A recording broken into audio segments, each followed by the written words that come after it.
Fare idiota dhe ata që këshillojnë, se leqa i s'man këshilltar fare ai, që mendon në mëngjes, në darkë ngret në mëngjes edhe bën ligj, gjerë VKM, bën çfarë të doj.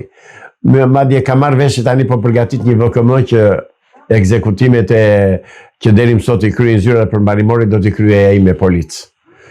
Pra, një diktaturë absolute, e pa shpallur, e pa turmetuar, por që realizohet në çdo hap të jetës ekonomiko-shoqërore, politike të vendit shqiptar, të popullit shqiptar. Ai ne jemi në diktaturë. Jo në diktaturë, por në një diktaturë që është megër nga ajo e Enverit. Dhe të kthehem dhe një herë tjetër atje tek problemi i drejtësisë. Drejtësinë e kanë kthyer në giljotinë. Dhe këtu njerëzit nuk i vret, korrupsionin nuk e bën as Edi Rama, as Sali Berisha. Korrupsionin e bëjnë institucionet e larta të drejtësisë, duke filluar nga gjykatat e rretheve, nga gjykatat e apelit, nga gjykatat e lartë, gjykata kushtetuese komplet janë shpat ose janë giljotin në duar të këtyre të dy gjelatëve të popullit shqiptar. Pra, e keqja tek neve është tek drejtësia. Se si do zgjidhet nuk e di, por që korrupsionin e mban në këmbë drejtësia. Pse e mban drejtësia? Fare thjesht. Nëse vërtetohet që ministri Zaçja ka vjedhur 1.000 euro apo 1 milion euro shtetit, në moment prokurori e merr dhe arreston. Në Greqi, që jetova 15 vjet, nga intervista që dhanë qytetarët, denocimin që bën qytetarët në televizion, me njerë prokurori arrestoi ministrin. Me njerë, brenda natës aty. Kurse këtu drejtësia flë, sa miliarda euro kanë vatur deri tani të vjedhura të zbulura nga kontrolli i lartë i shtetit, është përgjigjur ndonjë? Deri tani asnjë. Pra,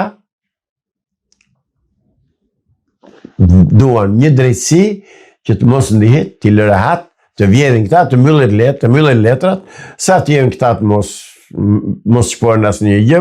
Pastaj pas tyre janë me teorinë dhe me bot kuptimin e ligjit 14, mbas meje i raft zjarri.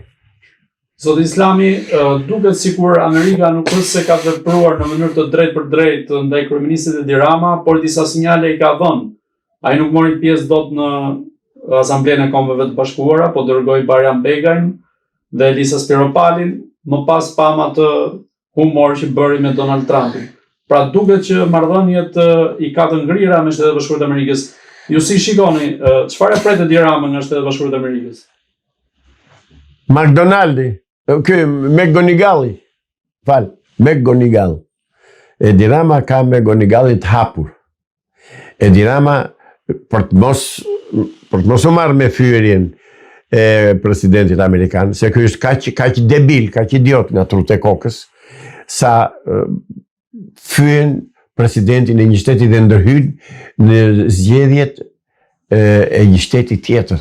Në Shtetet e Bashkuara të Amerikës është krim federal, dënohet me burg. Të ndërhysh në zgjedhje, të japësh mendim ti, të bëhet ai, të bëhet ky, ajo është veprim që dënohet me burg. Do ta paguaj Edi Rama atë. Unë jam i bindur 1000% që do ta paguaj. Përjashto rastin nëse do ndërhyjnë mason të mëdhenj, Komiteti 300-ve, Bilderbergu, Illuminati, që të ndërhyjnë ata, domethënë ta shpëtojnë. Se për administratën e presidentit amerikan ky është i mbaruar. Dhe praktikisht lidhjet me të janë ndërprer, fare. S'ka ambasador. Ka një të ngarkuar me punë që mban ambasadën hapur për veprimet konsullore, më të thash, po asnjë veprim politik. Ajo e ngarkuara me punë e Shtetet e Bashkuara të Amerikës në Tiranë, ka kontaktuar dhe me këto institucionet e drejtësisë, të cilët e kanë pritur, e kanë përcjell dhe i kanë thënë nikzoj, se këtu jemi ne zotësini ju. Pra, këta po e sfidojnë hapur Shtetet e Bashkuara të Amerikës, se kanë mbështetje absolute tek Putini, te Moska dhe te Beogradi. Kjo është situata me Edi Ramën në marrëdhëniet midis Edi Ramës dhe Shtetet e Bashkuara të Amerikës. Në këto takime që ka zhvilluar e ngarkuara me punë e SBA-s Nancy Varnhorn, ju si mendoni, a ka pasur një mesazh të caktuar kundrejt këtyre institucioneve dhe vetë qeverisë e Edi Ramës? Logjika, qoftë në fushën diplomatike, qoftë në fushën politike, të thotë që patjetër që ka pasur mesazhe dhe duhet këtë pasur mesazhe të forta. Tani, në praktik, në të vërtetë nuk e dim, se duhet të kemi përveç atyre që janë bërë publike. S'kam gjë tjetër, nuk di, s'kam ka të marrë, s'kam informacion tjetër veç atyre që janë publikuar. Se s'kemi ta marrëm dhe të duan, s'ta jep njëri, ato bëhen takime me dyert mbyllura, nuk bëhen me prezencën e gazetarëve.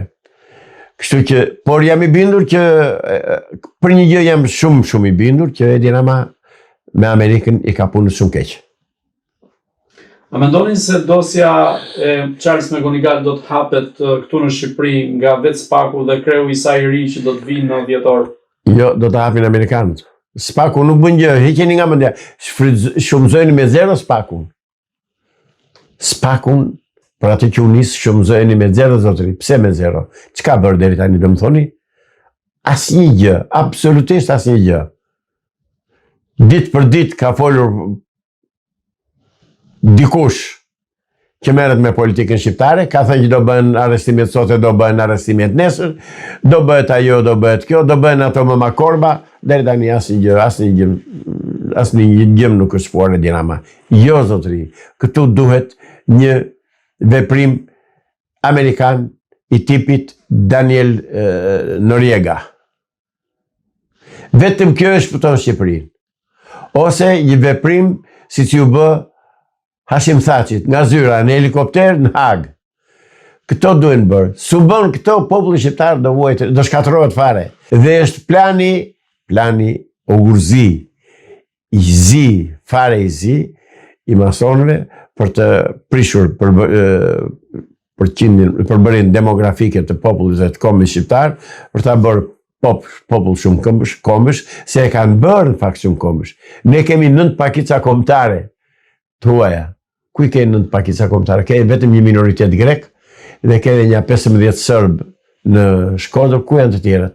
9 kombësi i kanë nxjerrë këta me urdhër të masonëve. Duan me çdo kusht të shkatërrojnë përbërjen demografike të popujve.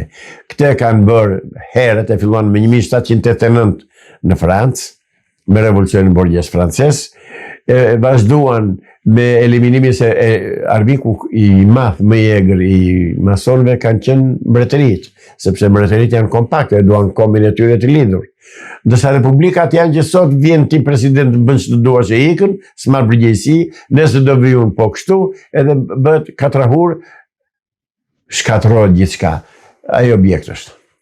Zoti Islami, në një investigim të mediave italiane të zhvilluara pak vite më parë, por edhe së fundmi të përmbledhura në një libër nga një prej gazetarëve italian, është evidentuar një takim i përfaqësuesve të qeverisë Edi Ramës me grupet e trafikut të drogës me cilët bëhet pazare për pastrimin e parave në ndërtim në kryeqytetin shqiptar në Tiranë. Dhe ky takim është bërë në ishullin Aruba në Amerikën Latine. A do të ketë një lëvizje qoftë nga Spaku apo qoftë nga Amerika për të luftuar trafikun e drogës në këtë rast dhe elementet e trafikut të drogës, siç po bën Trumpi me Venezuelën? Spakun mos e zën më në gojë për Edi Ramën. Spaku është pandofli Edi Ramës. Kur del nga dushi Edi Rama, pandofel vesh Spakun. Ky është Spaku. Ndërsa sa i përket Amerikës, Amerika luftën për drogën e bën natyrisht, por këndvështrimi im është ndryshe i kësaj lufte. Bëhet lufta për drogën për të mos i hyrë në pazare, po jo për të ndaluar prodhimin e drogës, se për të ndaluar prodhimin dhe shpërndarjen e drogës e ka fare kollaj. Nga del droga, vjen me anije nga Kolumbia, nga vjen, bllokohen anijet në rrugë, në det. Ka që thjesht. Të duan të bllokojnë me njerë. Kështu që kjo luftë bëhet vetëm për çështje tregu. Qofse Edi Rama ka vajtur atje dhe ka bërë këto që thuhet, se patjetër që ai personi që e shkruan ka të dhëna të sakta, se nuk janë serioz ata, se janë halabak, si puna e cak kolegëve tuaj të mitë këtu në Tiranë. Qofse ka vajtur atje dhe ka bërë këtë gjë, i ka këmbët në sapun të lagët. Do rëzohet dhe do bjerë.